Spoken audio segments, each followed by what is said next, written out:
Commission का खेल, गर्भवती महिला के पेट में पल रहे जुड़वा बच्चों की जान पर पड़ी आफत। निजी अस्पताल के कर्मचारियों ने कमीशन के चक्कर में गर्भवती महिला सहित उसके पेट में पल रहे जुड़वा बच्चों के इलाज में पहुंचाई बाधा।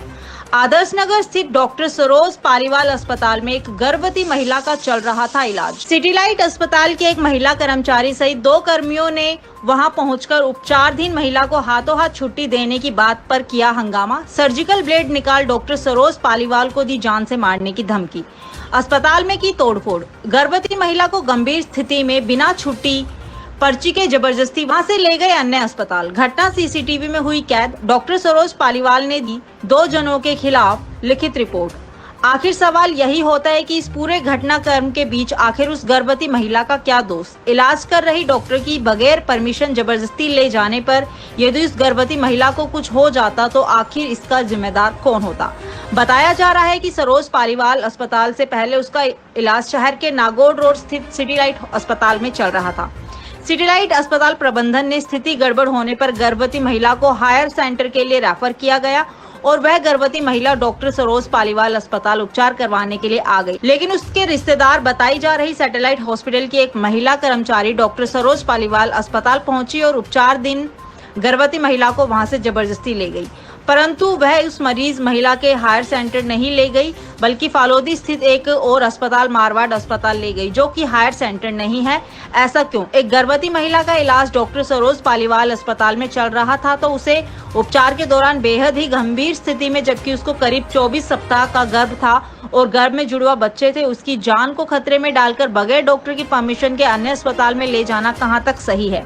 डॉक्टर सरोज पालीवाल ने इस दरमियान कमीशनबाजी का गंभीर आरोप लगाया। यदि ऐसा है तो निजी अस्पतालों में कार्यरत कर्मचारियों को कमीशन के चक्कर में मरीजों की जान से खिलवाड़ करने का हक किसने दिया?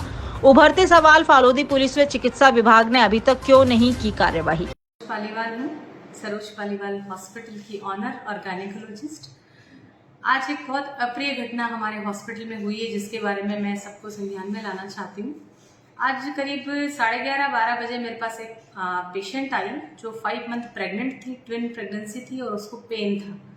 जब एग्जामिन किया तो पता चला कि वो 3-4 सेंटीमीटर के डायलिटेशन में थी।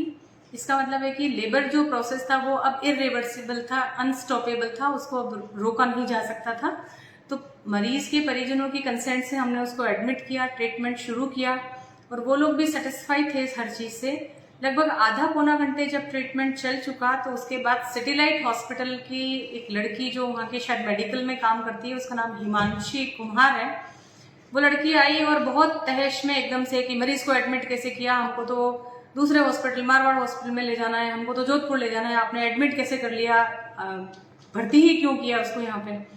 तो मैंने बोला मेरे पास मेरा हॉस्पिटल है, मैं डॉक्टर और पेशेंट मेरे पास आएगा तो मैं भर्ती भी करूंगी और इलाज भी करूंगी, इससे तुम्हें क्या प्रॉब्लम है? बोलते कि हमारे पेशेंट को डिस्चार्ज करो। मैंने कहा बेटा वो डिस्चार्ज करने की स्थिति में है नहीं मरीज तुम्हारी, वो लगभग डिलीवर होने वाली है और छोटे छोटे से बच्चे हैं और उसको मैं अभी खड़ा भी नहीं कर सकती हूँ, रेफर करना या भेजना तो बहुत दूर की बात है। तो बोले हमारी मरीज मरे, चाहे उसके बच्चे मरे, चाहे हॉस्पिटल में डिलीवर हो, चाहे ऑटो में डिलीवर हो, चाहे कहीं भी डिलीवर हो, आपको क्या मतलब है इससे? तो जब उसने हार्श लैंग्वेज शुरू की तो फिर मेरे को भी थोड़ा सा गुस्सा आया। मैंने कहा अभी तुम यहाँ से चली जाओ, यहाँ खड़ी मत रहो मेरे सामने। तो उसने फोन करके सिटीलाइट का ही एक और लड़का श्रीराम बिश्नोई जिसका नाम था उसको बुलाया। उसने आया, दोनों ने मिलकर बहुत शाउटिंग की, बहुत चिल्लम चिल्ली की, बहुत ज्यादा साइकोटिक बिहेवियर किया यहाँ पे और जबरदस्ती उस लेडी को, इतने पेन में थी और जो अबाउट टू डिलीवर थी, उसको यहाँ से उठा के ले गए। ये मैटर इसलिए सीरियस है कि अगर वो लड़की खड़ी हुई प्रेग्नेंट पेशेंट और उसका बच्चा उसी वक्त गिर जाता, उसी वक्त उसका बेबी डिलीवर हो जाता हॉस्पिटल प्रांगण में और मरीज को कुछ हो जाता उस टाइम पे, तो जिम्मेदार कौन होता? लोग किसको जिम्मेदार मानते हैं? क्या उस पेशेंट को, अटेंडेंट को, या उन जो उपद्रव मचाने आए थे उन लड़की को, या फिर मुझे? क्योंकि I am a qualified doctor और हॉस्पिटल का जो भी होता है मैं रिस्पॉन्सिबल हूँ उसके लिए। तो इस लिहाज से ये बात मेरे हॉस्पिटल का नाम खराब करने के लिए तो है ही सही। दूसरी बात, बीइंग अ डॉक्टर मेरी आत्मा कैसे गवाही देती कि मेरे पेशेंट के साथ मेरे ही सामने गलत हो रहा है? और तीसरी बात यह कि कल को कुछ भी होता है तो फिर वो न्यूसेंस क्रिएट करने वाले लोग साइड में हो जाते हैं और हमेशा हमेशा नाम हॉस्पिटल, स्पेशली प्राइवेट हॉस्पिटल और उसके ऑनर का ही खराब होता है। तो ये मैटर सीरियस है। अब उन लोगों का क्या इंटरेस्ट है यहाँ से उठा के दूसरे हॉस्पिटल में ले जाने का या सिटीलाइट हॉस्पिटल में एडमिट नहीं होने देने का, ये वही लोग बता सकते हैं कि किस गेम में वो लोग उलझे हुए हैं और क्या गेम चल रहा है इस हेल्थ इंडस्ट्री में। बिहेवियर जो किया इन्होंने सीसीटीवी फुटेज में है क्या वो कहते हैं? सर सीसीटीवी फुटेज आप देखिए उसमें है, क्योंकि सब जगह सीसीटीवी लगे हुए हैं, लगभग हर जगह हर एरिया अपना कवर होता है एक्सेप्ट माय चेंबर, क्योंकि यहाँ पेशेंट का एग्जामिनेशन होता है तो यहाँ सीसीटीवी अपन लगा नहीं सकते हैं, बिकॉज इंटरनल एग्जामिनेशन भी मैं यही करती हूँ।